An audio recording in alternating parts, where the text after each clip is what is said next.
Bladder ekstrofi adalah kondisi bawaan langka di mana kandung kemih dan sebagian saluran kemih terpapar di luar tubuh. Berikut adalah informasi komprehensif tentang bladder ekstrofi. 1. Penyebab dan faktor risiko. Bladder ekstrofi terjadi selama perkembangan janin ketika dinding perut bagian bawah dan kandung kemih tidak tertutup dengan baik. Faktor risiko mungkin termasuk faktor genetik, riwayat keluarga bladder ekstrofi, dan faktor lingkungan tertentu selama kehamilan. 2. Gejala dan penampakan. Tanda utama bladder ekstrofi adalah kandung kemih menonjol melalui dinding perut, sering disertai dengan kelainan pada panggul, alat kelamin, dan saluran kemih.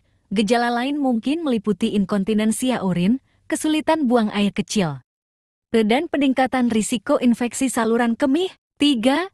Diagnosis dan evaluasi. Diagnosis bladder ekstrofi biasanya dibuat segera setelah lahir berdasarkan pemeriksaan fisik dan studi pencitraan seperti ultrasonografi, MRI, atau CT scan. Evaluasi lebih lanjut mungkin melibatkan penilaian sejauh mana keterlibatan organ panggul dan perencanaan untuk koreksi bedah. 4.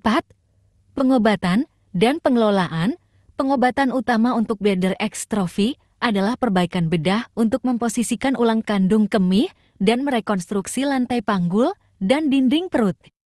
Pengobatan dapat melibatkan beberapa operasi seiring waktu untuk mencapai fungsi kandung kemih yang optimal dan penampilan kosmetik. 5. Komplikasi dan prognosis. Komplikasi bladder ekstrofi dapat meliputi inkontinensia urin, prolaps organ panggul, infeksi kandung kemih, dan tantangan psikologis terkait dengan citra tubuh dengan pengobatan yang tepat dan manajemen yang berkelanjutan. Individu dengan bladder ekstrofi dapat menjalani kehidupan sehat dan bermakna. 6. Dukungan psikologis dan sosial. Individu dengan bladder ekstrofi mungkin mendapatkan manfaat dari dukungan psikologis, konseling, dan kelompok dukungan sesama untuk mengatasi tantangan emosional dan sosial terkait kondisi mereka.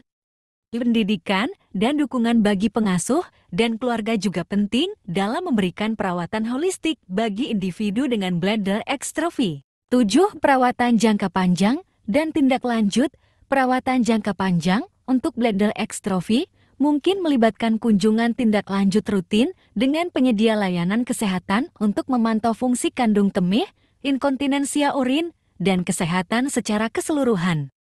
Kesinambungan perawatan, kepatuhan pada rencana pengobatan, dan komunikasi terbuka dengan penyedia layanan kesehatan penting untuk mengoptimalkan hasil dan kualitas hidup.